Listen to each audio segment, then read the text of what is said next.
नमस्कार, आदाब, सत श्री अकाल। मैं हूं आपका दोस्त अखिलेश और आप देख रहे हैं अनकही बात अखिलेश के साथ। और आज हमारे बीच में है ज्वाइंट कलेक्टर आशुतोष चतुर्वेदी जी।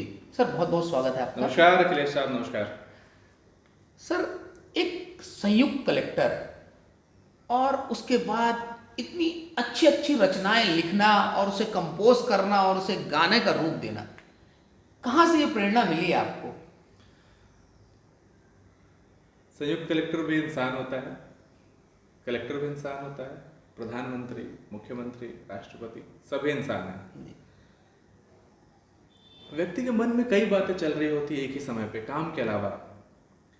इंसान है तो भावनाएं हैं, और कई भावनाएं ऐसी होती हैं जब आप पब्लिक लाइफ में, सार्वजनिक जीवन में नहीं व्यक्त कर पाते हैं, तो उसको आप साहित्य के माध्यम से अभिव्यक्ति देते हैं, शक्ल देते हैं, अपनी भावनाओं को शब्दों का चेहरा देते हैं। तो यही रचना का मूल आधार है, आपकी भावनाएं, आपकी फीलिंग्स। लिखने का शौक बचपन से ही था कि फिर धीरे धीरे जागृत हुआ पढ़ाई के साथ? बचपन में मैं बहुत ही एक आम बच्चा था, हर मामले में टांग अड़ाता था अपनी, खेलता कूदता भी था, लिखता पढ़ता भी था, पर बहुत ज़्यादा मेरा रुझान नहीं था लिखना। मेरी कॉपी मैंने कभी पूरी नहीं की बचपन में। हमारे टाइम पे तो कॉपी पूरी करके चेक करवाया जाता था, उसके लिए मुझे कई बार पनिशमेंट वगैरह भी मिली है। कॉपी में कभी पूरी नहीं कर पाया। तो वो जो बचपन में मैंने छोड़ दिया लिखाई, लिखना जो मैंने बचपन में छोड़ा, वो शायद आज पूरा कर रहा हूँ मैं। तो ये लिखने का शौक कब से पैदा हुआ? नौकरी में आने के बाद या पढ़ाई के दौरान ही शौक? पढ़ाई के दौरान ही मेरी साहित्य के प्रति जो रुचि है ना, गहराती गई। जैसे जैसे आपका सार्वजनिक जीवन से जुड़ाव बढ़ता जाता है, आपका जीवन जैसे जैसे सार्वजनिक होता जाता है, आपका जो व्यक्तिगत जीवन है उसमें आपके लोग कम होते जाते हैं जिनसे आप बात कर सकें, तब आप रचनाओं का सहारा लेते हैं, तब आप लेखन कर्म का सहारा लेते हैं, समाज को कुछ संदेश देने के लिए, अपने अंदर की गूढ़ भावनाएं जो है उनको व्यक्त करने के लिए। तो इसी दरमियान मेरा साहित्य के प्रति झुकाव बढ़ता गया, और आप लोगों का, मेरे चाहने वालों का प्रेम है कि वो साहित्य का जो प्रति प्रेम है, साहित्य के प्रति झुकाव है, और बढ़ता ही जा रहा है। पिछले दिनों आपका एक गाना रिलीज हुआ, हमार साजा है गाँव जी, और वो काफ़ी लोकप्रिय हुआ, सारे लोग अप्रिशिएट कर रहे हैं, और आज आप एक सेलिब्रिटी के रूप में इस्टेब्लिश हो चुके हैं। तो इस दौरान कैसा रहा आपका अनुभव? अभी कैसा महसूस कर रहे हैं आप? देखिए, आपका गाना नहीं, इस गाने में हमारी पूरी टीम ने काम किया है। वो आपका भी गाना है, मेरा भी गाना है, पूरे साजा का गाना है, पूरे छत्तीसगढ़ का। मैं कहूँगा साहित्य पूरे विश्व की धरोहर होती है, तो उस मायने में वो गाना पूरे विश्व की धरोहर है। हमारे लोक संस्कृति में रच बस गया है वो गाना, और हमेशा के लिए वो गाना, जैसा कि मैंने सोचा था, वो गाना अमर हो गया, अमर हो जाएगा। और उस गाने के साथ हम भी याद किए जाएंगे, हम रहे ना रहे, गाना रहेगा। छत्तीसगढ़ी जनरली आप यूज़ नहीं करते हैं, लेकिन उस गाने को जब आपने लिखा है तो उसमें काफ़ी अच्छे शब्दों का प्रयोग किया है। तो वो शब्दावली कहाँ से प्राप्त हुई आपको, या पहले से ही ज्ञान था, या किसी से ज्ञान लिया? कैसा हुआ वो? देखिए, मैं आपको एक बात यहाँ बता दूँ इस मंच के माध्यम से, कि मेरी पैदाइश जशपुर की है, और मैंने हिंदी से पहले भी सरगुजिया छत्तीसगढ़ी भाषा ही बोलना सीखा है, उसके बाद मैंने हिंदी बोलना सीखा है। तो छत्तीसगढ़ी का मुझे बहुत अच्छे से ज्ञान है, और मैं छत्तीसगढ़ी में ही बात करता हूँ आम जनता से। जब भी कोई मेरे ऑफिस आता है, कोई भी ग्रामीण आता है, कोई भी आम आदमी आता है जो छत्तीसगढ़ी में सहज महसूस करता है, या मैं फील्ड में जाता हूँ, तो मैं हमेशा छत्तीसगढ़ी को ही प्राथमिकता देता हूँ। फील्ड में संवाद, प्रॉपर संवाद ज़्यादा जरूरी है ना कि भाषा। और इसके अलावा हिंदी अंग्रेजी वगैरह हम बात करते रहते हैं। जब से आपका गाना रिलीज हुआ है जी, उसके बाद जब आप क्षेत्र में निकलते हैं तो जनता किस रूप में आपको देखती है और कैसे देखती है? क्या इफेक्ट है जनता के ऊपर उस गाने का? जनता कैसे देखती है ये मेरे लिए मुश्किल है कह पाना, क्योंकि वो तो जनता ही बता पाएगी कैसे देखती है। पर जनता की प्रतिक्रिया जो आती है वो मैं देखता हूँ। बच्चों में, युवाओं में, किशोरों में मेरे साथ सेल्फी लेने का क्रेज़ बढ़ गया है। मैं जहाँ भी जाता हूँ सेल्फी की डिमांड्स आती हैं, आपके साथ सेल्फी लेनी है। तो बिल्कुल शहर से हम सेल्फी लेवाते हैं, और मास्क उतारने का डिमांड आता है कि सर मास्क एक बार उतार दीजिए। ठीक है, तो प्रॉपर सभी डिस्टेंस मेंटेन करके मास्क उतार के सेल्फी ले ली जाती है। इसका मतलब कि अब संयुक्त कलेक्टर आशुतोष चतुर्वेदी के बाद एक सेलिब्रिटी आशुतोष चतुर्वेदी से हम बात कर रहे हैं। मैं अपने आप को सेलिब्रिटी नहीं मानता हूँ, लोक सेवक था, लोक सेवक हूँ और लोक सेवक रहना पसंद करूँगा। जब तक हूँ मैं अपने मिट्टी की सेवा करते रहना पसंद करूँगा।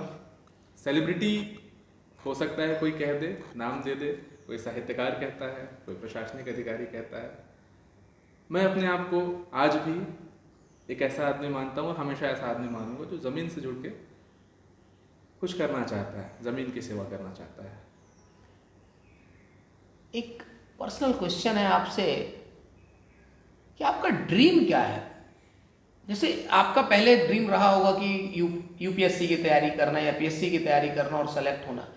मुझे लगता है कि अभी आपका कुछ ड्रीम चेंज हो गया होगा, ऐसा लगता है, जो आपका रुझान दिखाई दे रहा है। तो क्या ड्रीम है आपका? ये ज़िंदगी के बारे में सबसे मज़ेदार बात यह है कि आप कुछ फिक्स नहीं कर सकते। जी। बहुत ही अनप्रिडिक्टेबल है। आप कभी नहीं कह सकते कि कब आपके साथ क्या हो रहा है, कब चेंज होने वाला है। तो मेरा भी ड्रीम मैं पहले से डिफाइन कर लूँ, ऐसा हो नहीं सकता।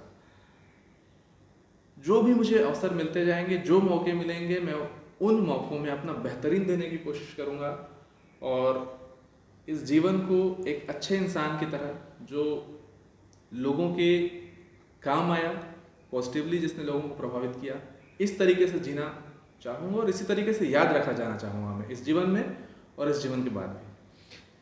अभिनय के क्षेत्र में अगर आपको मौका मिलता है तो क्या आप अभिनय करना चाहेंगे? जैसा कि मैंने आपको कहा अभी कि जो भी मौके मिलेंगे उसमें मैं अपना बेहतरीन देने का प्रयास करूँगा, चाहे वो कोई भी क्षेत्र हो। एक लोक सेवक की अपनी एक मर्यादा होती है जी। और अभिनय के क्षेत्र में काफ़ी कुछ अलग करना पड़ता है। तो कैसे सामंजस्य बैठा पाएंगे आप दोनों फील्डों को मिलाकर? अभिनय जैसा कि नाम में ही समाहित है, मात्र अभिनय है। उसका व्यक्तिगत निजी जीवन से कुछ भी लेना देना नहीं, कुछ भी वास्ता नहीं। व्यक्तिगत जीवन में आप बहुत अच्छे आदमी हो सकते हैं, हो सकता है कि आप पर्दे पर एक विलन के रूप में दिखें। तो दोनों अलग चीज़ें हैं, दोनों के साथ न्याय करना चाहिए। व्यक्तिगत जीवन में आप जो हैं वो रहें, आप जिस पेशे में उस पेशे के साथ 100% न्याय करें। तो अगर ऐसी कोई बात आती है तो जो भी काम करूँगा मैं उसमें 100% दूंगा। आपकी एक छवि पर्यावरण प्रेमी की भी है और आप जब पिछले अनुभाग में थे कोटा में तो वहाँ काफ़ी तालाबों का संरक्षण किया आपने। तो कैसे दिमाग में आया कि तालाबों को संरक्षित करना चाहिए? बहुत से अधिकारी इससे पहले, आपसे पहले भी जा चुके होंगे और अभी आने वाले टाइम में आएंगे भी, लेकिन कभी किसी का ध्यान नहीं गया और आपने तालाबों का संरक्षण किया। तो कहाँ से प्रेरणा मिली या क्या सोच थी आपकी उसके पीछे? जो समसामयिक मुद्दा है, सबसे ज़्यादा ज़रूरी चीज़ है, आपका एनवायरनमेंट का जो डिग्रेडेशन हो रहा है उसको रोकना है। और दूसरा जल संरक्षण आज हमारी प्राथमिकता होनी चाहिए, मेरी और हम सभी की प्राथमिकता होनी चाहिए। मेरी व्यक्तिगत रुचि वन, पशु पक्षियों में काफ़ी ज़्यादा है। पर्यावरण के उत्थान में मेरी व्यक्तिगत रुचि ज़्यादा है। मैं चाहता हूँ कि दुनिया एक बहुत बेहतर प्लेस बने। वो बन सकती है अगर हम सब अपना योगदान दें। पर दुनिया अगर बेहतर प्लेस आप बनाना चाहते हैं, दुनिया को आप एक बेहतरीन जगह बनाना चाहते हैं, तो उसके लिए बहुत ज़रूरी है कि आप पर्यावरण को साथ लेके चलें। मानव का भविष्य पर्यावरण के बिना संभव नहीं है, इसलिए पर्यावरण को संरक्षित रखना और उसके लिए जागरूकता लाना ज़रूरी है। आने वाले 10 सालों में आशुतोष अपने आप को कहाँ पर देखते हैं? आने वाले 10 सालों में मैं अपने आप को और बेहतर देखना चाहूँगा। जिस दिशा में जा रहा हूँ मैं, जो मेरे सामने आएगा, वो सभी चीज़ का सामना मैं अच्छे से कर पाऊँ और एक और बेहतर इंसान बनूँ मैं। अब थोड़ा बचपन में ले जाना चाहूँगा आपको कि आज का युवा जो तैयारी कर रहा है जी। उनको आप क्या कहना चाहेंगे कि कितना पेशेंस रखे वो? क्योंकि आज के युवाओं में पेशेंस की बहुत कमी है, धैर्य रख नहीं पाते हैं और बहुत जल्दी डिसीजंस चेंज करते हैं। उनके लिए क्या संदेश देना चाहेंगे आप? देखिए, पेशेंस का बहुत ज़्यादा महत्व है, पर एक सीमा तक ही पेशेंस रखना चाहिए।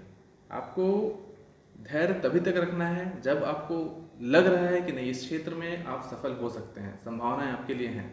पर आपको शुरू में ही अगर परिणाम दिखने या अंदेशा हो जाता है कि नहीं, ये चीज़ मेरे लिए ठीक नहीं है, तो समझदारी इसमें है कि आप अपना फील्ड चेंज करें, या अगर आपने परीक्षाओं की तैयारी करने की ठान रखी तो आप अपना विषय चेंज करें, या अपना तरीका चेंज करें, तो एडजस्ट करते रहना पड़ेगा। फिर भी जीवन के मामले में पेशेंस रखना बहुत ज़रूरी है और धैर्य का परिणाम मीठा होता है।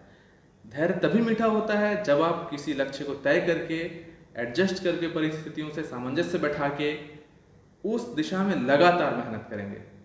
आपने ले लिया, हर दूसरे दिन, हर तीसरे दिन डिसीजन चेंज करेंगे, तो उस मायने में मैं बिल्कुल नहीं कहूँगा कि सफलता हाथ लगने वाली है, बिल्कुल नहीं। आप देख लीजिए, श्योर हो जाइए, निश्चित हो जाइए, उसके बाद आप अपना डिसीजन चेंज करिए।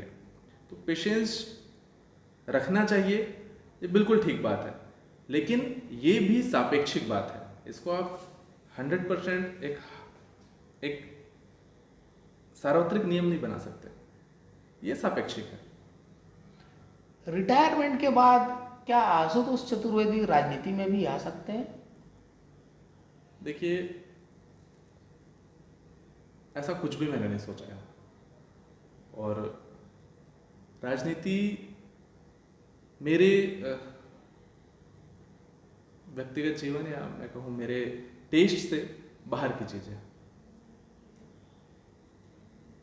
चलिए आशुतोष जी, आप हमारे शो में आए, बहुत अच्छा लगा। तो हमारी शुभकामनाएं हैं आपके साथ कि आप ऐसे ही दिन दुगनी रात चौगनी प्रगति करते रहें और अच्छे अच्छे गाने लिखें और प्रेरणात्मक गाने लिखें, जिससे कि पूरी छत्तीसगढ़ की जनता को एक नया मार्ग मिल सके। बहुत बहुत धन्यवाद। Thank you.